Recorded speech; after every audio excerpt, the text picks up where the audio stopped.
Hello. आज हम लोग बात करेंगे वन वर्ड सब्स्टिट्यूशन, जो अक्सर एसएससी के एग्ज़ाम में 2 क्वेश्चन पूछा ही जाता है। जो लड़के शुरुआती दौर में तैयारी करते हैं उनको यह रटने में बहुत कठिनाई होता है और वो बहुत सारे वीडियो देखकर ये सोचते हैं कि चलो ये बुक पढ़ते हैं, ये बुक पढ़ते हैं। लेकिन देखिए, अगर आप जो हम बता रहे हैं उसको आप रेगुलर देखिएगा तो लगभग 2 से 3 महीना में आपको इतना अच्छा मतलब हो जाएगा ना कि आप प्रीवियस क्वेश्चन जब बनाइएगा तो बहुत सारा क्वेश्चन बनेगा और धीरे धीरे आप बहुत सारे बुक, जैसे हो गया ब्लैक बुक आता है इंग्लिश का, या तो आप एमबी पब्लिकेशन, उस पर फिर आप जब ट्राई कीजिएगा ना तो इजी लगेगा। इसलिए अगर आप शुरुआती दौर में हैं तो आप इस वीडियो को देखिए और रोज़ प्रैक्टिस कीजिए, आपका वोकैब अच्छा हो जाएगा, वन वर्ड सब्स्टिट्यूशन बन जाएगा। ठीक है, शुरू करते हैं। पहला है able to use the right hand and left hand equally well, यानी कह रहा है क्या कि कोई अगर व्यक्ति अपना राइट और लेफ्ट दोनों बढ़िया से यूज करना जानता है तब उसको क्या कहते हैं, तब उसको कहते हैं एम्बीडेक्स्ट्रस। क्या कहते हैं? एम्बीडेक्स्ट्रस, यानी वो दोनों हाथ के यूज करने में निपुण होता है, कुशल होता है, तब उसको कहते हैं एम्बीडेक्स्ट्रस। हालांकि ये सब जितना भी क्वेश्चन जो बता रहे हैं वो सारा का सारा पूछा गया है। आगे बढ़ते हैं। अगला है able to walk after being bedridden, यानी कि सियानग्रस्त मन होता है कि मतलब कि सोने के बाद जो टहलते हैं उसको क्या कहते हैं, तो इसको कहते हैं एम्ब्यूलेटरी। क्या कहते हैं? एम्ब्यूलेटरी। अगला है abandoned child of unknown parents who is found by somebody, यानी कि अगर कोई बच्चा किसी माता पिता के द्वारा छोड़ दिया जाता है और कोई उसको दूसरा अगर उठा लेगा तो वह क्या कहलाता है? फाउंडलिंग। वह क्या कहलाता है? फाउंडलिंग, यानी परित्यक्त शिशु, यानी छोड़ा गया बच्चा वो कहलाता है, उसको क्या कहते हैं? फाउंडलिंग।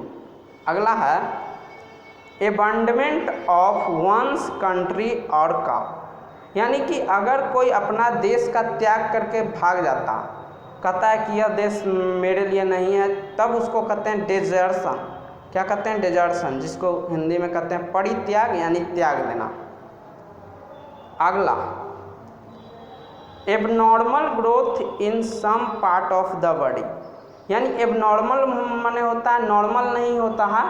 एबनॉर्मल का अर्थ नॉर्मल नहीं, मतलब कि असामान्य अगर ग्रोथ होता है किसी भी बॉडी में, मतलब कि जो सेल रहता वो अचानक से ढेर सारा बढ़ गया वहाँ पर, तब इसको कहते हैं कि यह क्या है? ट्यूमर का पार्ट है। क्या है? ट्यूमर, यानी abnormal growth in some part of the body क्या कहलाएगा? ट्यूमर।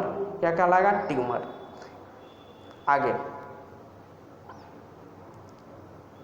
अगला है एबनॉर्मली हाई ब्लड प्रेशर, यानी कि जिसका ब्लड प्रेशर बहुत ज़्यादा होता है। एक होता है हल्का फुल्का ज़्यादा हो गया, 120 है तो थोड़ा सा ज़्यादा हो गया, लेकिन एक है कि बहुत ज़्यादा हो गया, तब इस कंडीशन को कहते हैं हाइपरटेंशन।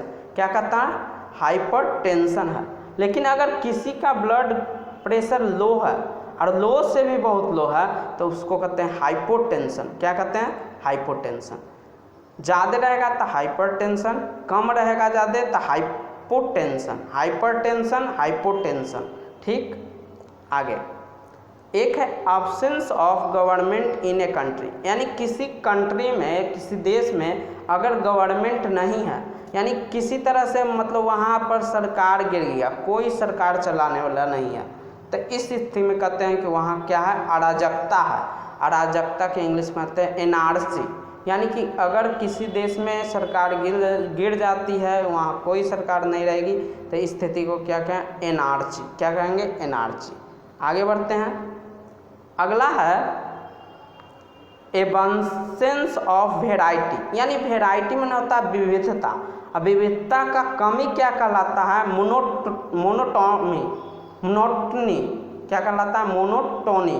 क्या कहलाता है? मोनोटोनी, यानी कि मान के चलिए रहना चाहिए भारत में 500 प्रकार के पशु पक्षी और यहाँ मात्र 2-3 मिलता है, तो कहेंगे कि यहाँ वेराइटी की कमी है, तब इसको कहते हैं मोनोटोनी। क्या कहते हैं? मोनोटोनी। आगे बढ़ते हैं।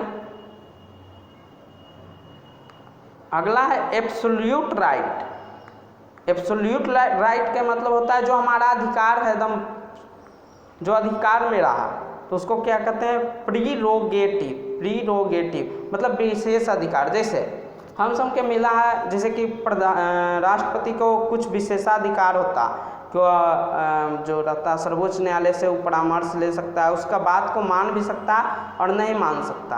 तो ये सब उसका क्या कहलाएगा? प्रीरोगेटिव। क्या कहलाएगा? प्रीरोगेटिव। अगला है एक्सेप्ट साइलेंटली।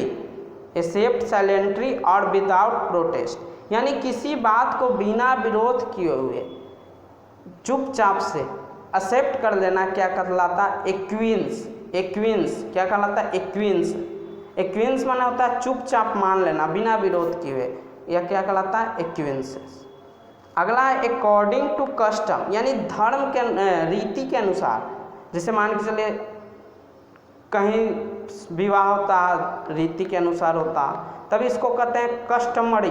क्या कहते हैं? कस्टमरी। यानी कि अगर रीति से कुछ होता तो उसको कहते हैं कस्टमरी। क्या कहलाता है? कस्टमरी।